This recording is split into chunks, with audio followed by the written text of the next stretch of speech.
Setelah tersalib India pada 2023 sebagai negara berpenduduk terbesar di dunia, Tiongkok terus mengalami penurunan jumlah penduduk.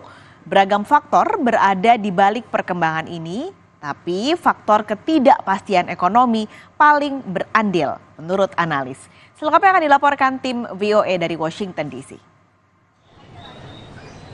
Di Shanghai, Tiongkok, ada beragam opini mengenai perlu tidaknya punya anak di antara warga muda kota ini. 如果没有做好充足的准备，生孩子也不是人生的必需品嘛，对吧？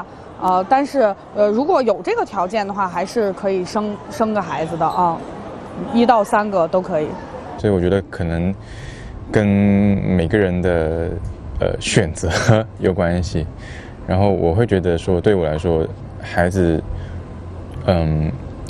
会比较麻烦一点，包括你要考虑很多现实的因素。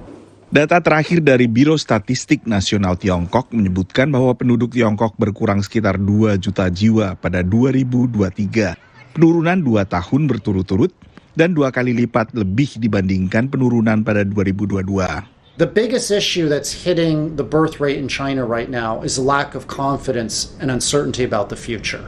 I mean, China went through 4 very difficult years during COVID, where most people faced salary cuts, job cuts, and now with the weak equity markets and the collapsing real estate market, a lot of Chinese feel that they're facing a lost decade of economic income levels.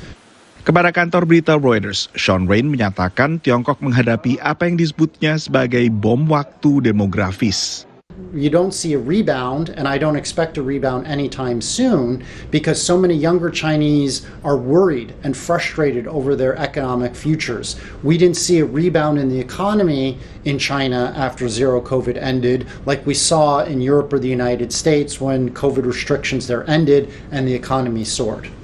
Banyak analis menilai Tiongkok perlu menaikkan usia pensiun. Right now, most workers in state-owned enterprises retire at age 50 for women, 55 for men. But the average life expectancy in China is actually longer here than it is in the United States. 那么就意味着中国经济增长率将会继续的下降，大概到2031年到2035年左右，中国的所有的人口学参数都会比美国要差。那么就是说，中国经济增长率也会在2031年到2035年也会开始低于美国。就是说，中国的经济不会超过美国。 Kebijakan Zero COVID yang memberlakukan restriksi ketat atas aktivitas di luar rumah akhirnya juga menekan jumlah warga Tiongkok yang memutuskan untuk menikah. Untuk tahun 2022 misalnya, data resmi dari pemerintah Tiongkok menunjukkan hanya sekitar 6,8 juta pasangan di sana akhirnya memutuskan untuk melangsungkan pernikahan. Ini tak sampai separuh angka pra-pandemi. Dari Washington DC, saya Nova Purwadi dan tim VOA.